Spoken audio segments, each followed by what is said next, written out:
안녕하십니까. 저는 강도유 작가라고 합니다. 오늘 여러분들하고 간략하게 오리엔테이션 하고 진행하도록 하겠습니다. 일단 간단한 제 소개 먼저 하겠습니다. 우리가 또 신뢰관계를 싹 트는 데는 그게 가장 중요하기 때문에 저는 프레젠테이션 업무 관련해서 한 1000여 건 정도 이상을 수행했습니다. 그것도 대부분 다 경쟁 관련 프레젠테이션입니다. 그리고 책도 제가 현장에서 경험한 내용을 토대로 한 15년, 20년간의 경험을 토대로 해서 책을 썼습니다. 명저입니다. 명저. 진짜 여러분이 앞으로 보실 책 중에 가장 좋은 책일 거다라고 확신하고요. 오늘 이제 여러분들하고 트레이닝을 위해서 모였다라고 생각하시면 됩니다. 어쨌든 자타공인 대한민국에서 프레젠테이션 관련해서 기획부터 최종 연출 마무리까지 할 수 있는 몇 안 되는 사람들 중에 하나인데 그 중에 제일 잘하는 사람이다 라고 생각하시면 됩니다. 너무 겸손하지 않은 거 아닙니까? 진실을 얘기했어요. 진실을 얘기합니다. 진실을 얘기한 거예요. 저보다 더 잘하는 사람을 제가 본 적이 없으니까 겸손하게 나를 소개하고 싶어도 사실이다. 어쨌든 자타공인 넘버원이 여러분을 가르친다 라고 생각하시면 될 것 같아요. 여러분 같은 분을 제가 만여 명 이상을 트레이닝 했습니다. 그러니까 실력에 대한 의심은 안 하셔도 될 것 같고요. 여러분이 저와 함께 레슨을 하고 트레이닝을 받으시면 실력은 반드시 향상됩니다. 믿으셔도 됩니다. 실력은 반드시 향상된다 라는 게 핵심이고, 이제 이런 생각 하실 수 있어요.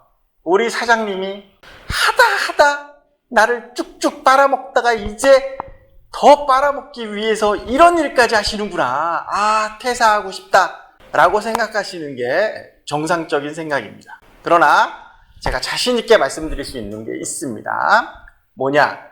여러분이 뼈를 묻든 아니면 CEO가 아닌 다른 회사로 가시던지 간에 내가 회사에서 받았던 복지 중에 가장 최고의 복지가 강비조의 레슨이었구나라는 것을 깨닫게 되실 거예요. 제 레슨은 여러분의 인생을 바꿔드릴 수 있습니다. 영어 학원, 엔지니어 파트, 기술 파트 한두 달 배운다고 해서 여러분의 실력이 엄청나게 늘어납니까? 여러분의 인생이 바뀝니까? 안 바뀝니다. 실력도 안 늘어납니다. 그러나 저와 함께 한두 달 하시면 여러분은 몰라보게 다른 사람이 되고 여러분이 꼭 갖추어야 될 스킬을 갖췄다라는 사실을 알게 되실 거예요. 다시 말해서 에게 진심으로 감사하는 인생을 살게 된다라는 겁니다. 제가 이랬는데 감사는 CEO 이사님이 받으시는 거죠. 그런 의미에서 박수 한번 칩시다. 박수! 네. 좋아요. 그렇다면 이제 제 소개도 했고 우리의 목표에 대해서도 알려드렸습니다. 먼저 가장 중요한 게 있어요. 이게 이렇게 클래스를 통해서 수업을 하다 보면 실력에 이제 우열이 있는 거죠. 우열이 있게 되고 그렇습니다. 그럼 이제 좀 부담을 느끼는 경우도 있죠. 근데 전혀 그러실 필요가 없어요. 왜냐하면 여러분의 실력은 일천합니다. 야, 네가 내 PT 실력을 봤어? 내가 발표하는 거 봤어? 안 봐도 알 수 있어요. 안 봐도 알 수 있습니다. 그 이유는 제가 설명드리겠고, 여러분의 실력은 100점 만점 중에 30점 미만이라고 생각하시면 딱 맞아요. 30점 미만이라고 생각하시면 됩니다. 그렇다면 30점이나 35점이나 무슨 차이가 있습니까? 아무런 차이가 없어요. 그래서 30점이 35점을 질투하고 시기하고 35점이 30점 더러 그렇게 하는 거 아닌데 이런 식으로 얘기하시는 거는 다 아무런 의미가 없는 일이라는 겁니다. 좋아요. 객관화시켜서 설명드리겠습니다. 이 중에 프레젠테이션 관련해서 교육을 받아본 적이 있다 하시는 분 거수? 없죠? 좋아요. 그럼 나는 PT에 관심을 가지고 집중적으로 내가 훈련과 트레이닝을 해본 적이 있다 하시는 분 거수? 없죠? 좋아요. 그렇다면 프레젠테이션 능력이라고 하는 게 내 실력이라고 하는 게 어떤 건지를 아셔야 되는 건데 지금부터 하는 말을 잘 들으시면 됩니다. 여러분이 프레젠테이션을 하시면서 이런 추임새가 들어간다 라고 하면 등급 외라고 생각하시면 돼요. 등외예요. 그러니까 실력과 관계없이, 내용을 전달하는 실력과 관계없이 그냥 테크니컬한 부분에서 등급 외라고 생각하시면 돼요. 점수를 매길 수 없는 단계라고 생각하시면 됩니다. 제가 지금 말하는 동안에 저희 이런 추임새가 있었습니까? 없었어요. 그러니까 대부분 기본적으로는 추임새를 넣으면 무조건 아웃이라고 생각하시면 됩니다. 그럼 여러분 기억을 곰곰이 더듬어 보십시오. 내가 여태까지 들었던 PT나 뭐 이런 것들 중에 추임새를 안 넣는 사람이 있었나? 내가 추임새를 넣는지 안 넣는지 유심하게 본 적이 있었나? 라고 생각해 보시면 여러분이 접했던 PT의 대부분의 프리젠터는 다 추임새를 넣었어요. 그러니까 여러분은 실질적으로 등급 안에 들어가는 강사의 PT를 들어본 적도 없고 본인이 그 등급에 해당하는지조차도 알 수 없는 단계인 거예요. 그러니까 제가 자신 있게 말씀드리는 겁니다. 여러분의 실력이 일천하다라는 거예요. 이걸 인정해야 올라갑니다. 저와 레슨을 하면 무조건 실력이 향상되는 거예요. 그러니까 10점인데 한 번만 하면 더블 20점 되는 거예요. 20점에서 한 번만 더 받으면 더블 40점 되는 거예요. 한 번만 더 받으면 50점, 60점까지 올라갑니다. 그러면 어떤 증세가 나타나냐 하면 된 것 같아. 뭔가 된 것 같아. 가슴 속에 차오르는 알 수 없는 자신감이 생깁니다. 거짓말이 아니라 진짜로. 그래서 가서 얘기하죠.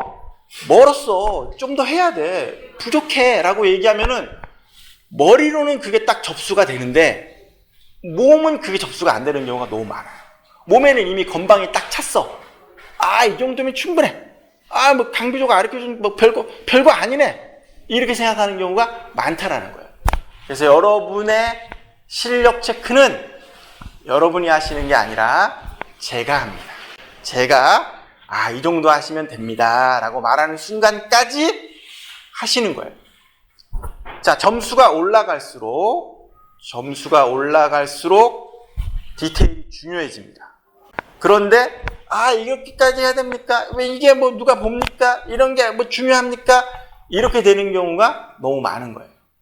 그러지 마시라는 겁니다. 여러분이 제 트레이닝이 끝나면 바다로 나가실 수 있는 거예요. 지금 바다로 못 나가. 지금은 멸치이기 때문에 바다로 못 나가. 멸치가 바다에 나가면 금방 잡아먹히죠. 그러니까 못 나가요. 못 나가고 바다로 나가는데 내가 꽁치나 고등어쯤 돼서 자신감 충만해서 나 바다로 나갈 거야 그러면 금방 끝나. 금방 죽어. 그러니까 최소한 트레이닝을 마치고 참치급이 돼야 된다는 거예요. 몸집이 내가 참치 정도는 돼야 돼요. 바다의 왕자 참치. 이런 얘기 들어보셨어요? 네. 못 들어보셨죠? 무슨 참치가 바다의 왕자입니까? 상어, 범고래, 뭐 이 정도는 돼야 대양을 누빌 수가 있지. 바다가 얼마나 넓은데. 대왕고래도 있지, 뭐도 있지, 수많은 강자들이 수두룩 빽빽한 거예요. 단지 여러분이 못 봤을 뿐이에요. 왜? 바다에 나가본 적이 없으니까. 그런데 바다에 나가려면 기본은 돼야 된다. 최소한 참치급은 돼야 바다로 나가서 뭐 고등어라도 한번 물어보고 멸치도 잡아 먹어보고 이러면서 몸집을 점점 키울 수 있는 거예요. 언젠가는 상어가 될 수 있다. 그러니까 참치가 되는 데까지는 강비조와의 트레이닝으로 충분히 가능하고 참치에서 상어나 고래로 가는 과정은 본인의 경험과 노하우가 쌓여야 되는 거예요. It takes time. 시간이 조금 걸린다는 겁니다. 제가 명확하게 제 트레이닝의 목표와 위치를 지금 알려드리는 거예요. 저와 트레이닝이 끝나면 나는 바다로 나갈 수 있는 참치가 된다. 중간에 고등어나 꽁치쯤 됐을 때 건방 떨면서 바다로 나가고 싶어요. 이런 쓸데없는 얘기를 하지 말자. 참치인지 아닌지 결정하는 거는 내가 아니라 강비조가 결정해 드립니다. 여러분 같은 분 만여 명을 트레이닝 했습니다. 그러니까 대충 보면 알아요. 두 번째, 야 이거 레슨 다 봤는데 어차피 1등이 다 먹는 거 아니야? 1등만 기억하는 더러운 세상, 나는 해도 그만 뭐 아무것도 없는 거 아니야? 라고 생각하실 수 있죠. 전쟁할 때 전투기만 있으면 전쟁에서 승리합니까? 아닙니다, 여러분. 전투기도 필요하고 탱크도 있어야 되고 잠수함도 있어야 되죠. 왜 그럽니까? 전장과 상황이 다 틀리기 때문에 그래요. 예를 들어 드리겠습니다. 옛날에 장애 아동을 대상으로 하는 서울시립 아동병원을 설립하는 턴키가 있었어요. 국내 쟁쟁한 건설사와 설계사가 붙어서 턴키를 수행했습니다. 이 업무를 수행할 때 설계사 사장에 가서 얘기했어요. 아빠의 마음으로 최고의 병원 설계를 했다. 병원 설계가 너무 잘 나왔어. 그래서 다 이길 것 같은 거야. 회사도 크고. 이번엔 저 회사가 되겠어 라고 생각했는데 상대방에는 아마추어 프레젠터가 나왔어요. 여자였어. 그 여자가 얘기합니다. 엄마의 마음으로 설계했습니다. 장애 아동들을 살펴보면서 너무 게임 끝. 엄마의 마음으로 설계를 했대요. 그런데 그 여자가 와서 울었어. 감정이 복받쳐서. 근데 장애 아동을 상대상으로 하는 병원이야. 어떻게 되겠어요? 게임 끝. 이긴 겁니다. 아빠의 마음으로 암만 얘기를 해도 엄마의 마음으로 게임 끝나는 거예요. 이렇게 전략과 전술이 있다. 내가 여기서 1등은 아니지만 나에게 맞는 전장에는 내가 나갈 수 있다라고 생각하시면 되는 거예요. 그래서 여러분들에게 강조하고 싶은 거, 참치인데 나는 살찐 참치, 나는 덩치 큰 참치, 나는 엄청 빠른 참치, 나는 머리 좋은 참치. 참치라고 해서 다 같은 참치가 아니다. 더 좋고 특성화된 참치를 만들어 나가야 된다라는 거예요. 핵심은 일정 등급 안으로 들어오시면 본인의 캐릭터를 만드는 작업을 하셔야 되는 거예요. 저를 보고 짧은 시간 접했지만 제가 어떤 사람이라는 느낌이 듭니까? 일은 잘하지만 왠지 싸가지는 없는 듯한 느낌, 겸손함이 떨어지는 느낌 드시죠? 이거는 제 본래 모습이 아니라 제가 연출해서 만든 제 캐릭터인 거예요. 여러분도 이런 캐릭터를 최종적으로 만들어서 본인의 옷을 입는 겁니다. 제가 여기서는 이렇게 얘기하지만 다른 곳에 가서는 또 다르게 저를 소개할 거 아니겠어요? 그래서 다양한 캐릭터를 갖게 되는 연습까지도 하실 필요가 있다라는 겁니다. 책이 있는데 책을 한번 살펴보시면 책이 총 3개의 장으로 되어 있습니다. 1장이 마인드 트레이닝, 2장이 프리젠터 트레이닝, 3장이 PPT 트레이닝이에요. 1, 2, 3장으로 구성되어 있는데 3장 같은 경우에는 PPT, 즉 프레젠테이션 화면을 어떻게 만들 것인가에 대한 노하우를 전수하는 책입니다. 두 번째가 프리젠터, 즉 발표자가 어떤 훈련을 받아야 되는지에 대한 내용입니다. 첫 번째가 마인드와 관련된 트레이닝이에요. 제가 책의 순서를 이렇게 구성한 데는 이유가 있습니다. 왜 책의 순서를 이렇게 구성했을까요? 왜 이 순서대로 책을 썼겠습니까? 제일 중요한 것 순서대로 쓴 거예요. 다시 말해서 일반인들이 가장 대수롭지 않게 생각하는 마인드 트레이닝이 가장 중요하다는 뜻입니다. 그럼 바꿔 말해서 PPT 트레이닝이 가장 덜 중요하다라는 거예요. 근데 현장에서는 PPT 화면을 어떻게 잘 만들어야 되느냐를 가지고 엄청나게 고심한다라는 거예요. 쓸데없는 짓입니다. PPT 화면이 없는 상태에서 브리핑을 잘할 수 있는 상태까지 돼야 제대로 된 프레젠테이션이 되는 거예요. 두 번째, 같은 말도 누가 하느냐에 따라서 달라집니다. 강비조가 와서 이렇게 말하는 것과 강비조가 아닌 다른 사람이 와서 이렇게 말하는 것에는 차이가 있죠. 여러분의 신뢰에서 차이가 있습니다.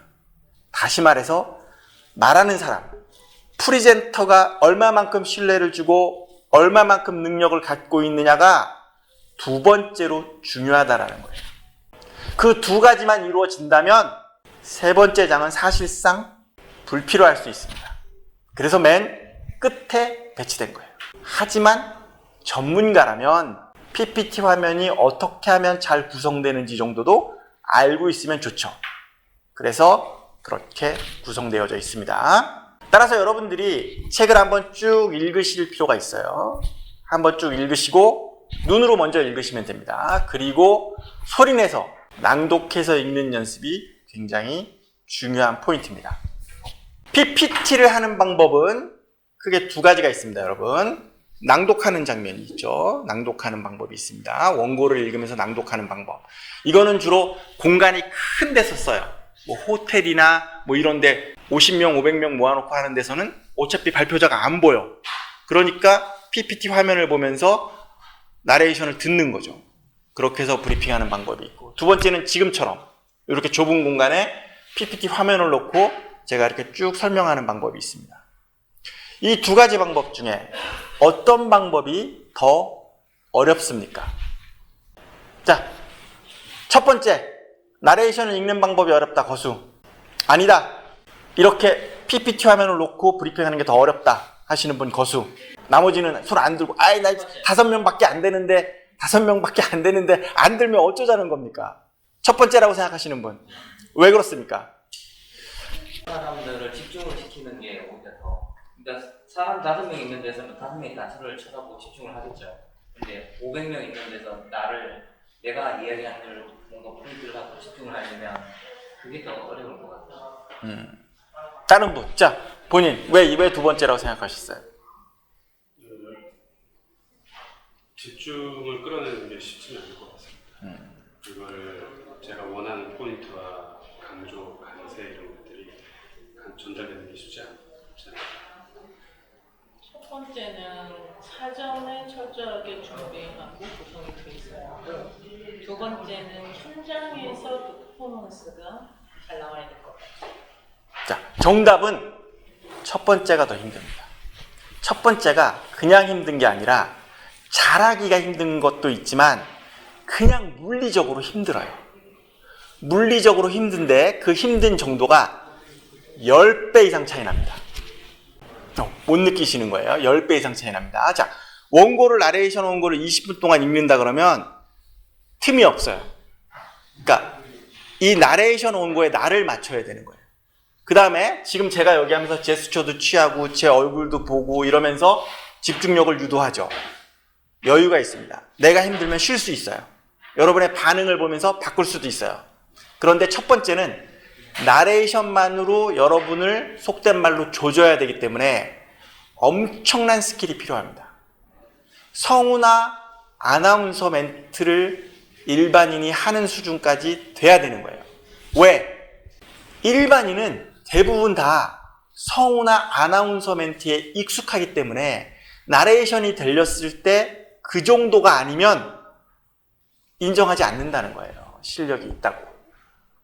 그래서 일반인이 성우나 아나운서급으로 올라가는 단계까지 거쳐야 실력이 있게 됩니다. 그 연습 과정이 굉장히 고통스러워요. 그리고 힘이 듭니다. 여러분이 이 정도 단계까지는 가셔야 큰 무대에서 발표할 수 있는 사람이 될 수 있어요. 그리고 이 발성과 호흡 관련된 트레이닝이 되어져 있어야 일반적인 브리핑을 더 잘할 수 있습니다. 거기에 해당하는 내용이 2장의 8, 9, 10번이에요. 2장의 8, 9, 10번에 해당하는 내용입니다. 플러스펜 훈련법이라고 나와 있죠. 그 훈련법을 통해서 여러분이 실력을 강화할 수 있어요. 내가 실력을 쌓아서 연습을 해야 되겠는데 어떻게 연습할 거냐? 라는 부분에 대한 내용입니다. 그래서 여러분들이 이 훈련을 열심히 하시면 거의 모든 문제를 해결할 수 있습니다. 장점이 너무나도 많죠. 단점은 딱 하나 있습니다. 고통스러워요. 고통스럽습니다. 내가 이 훈련으로 연습을 했는데 선생님 고통스럽지가 않은데요? 라고 하시면 잘못된 방법으로 연습하고 있는 거예요. 그러니까 하나마나한 짓을 한다. 한글을 몰라서 낭독하는 게 아니잖아요. 한글을 몰라서 이 책을 읽는 게 아니란 말입니다. 그러니까 꼼꼼해야 돼. 성격이 꼼꼼해야 된다는 거예요.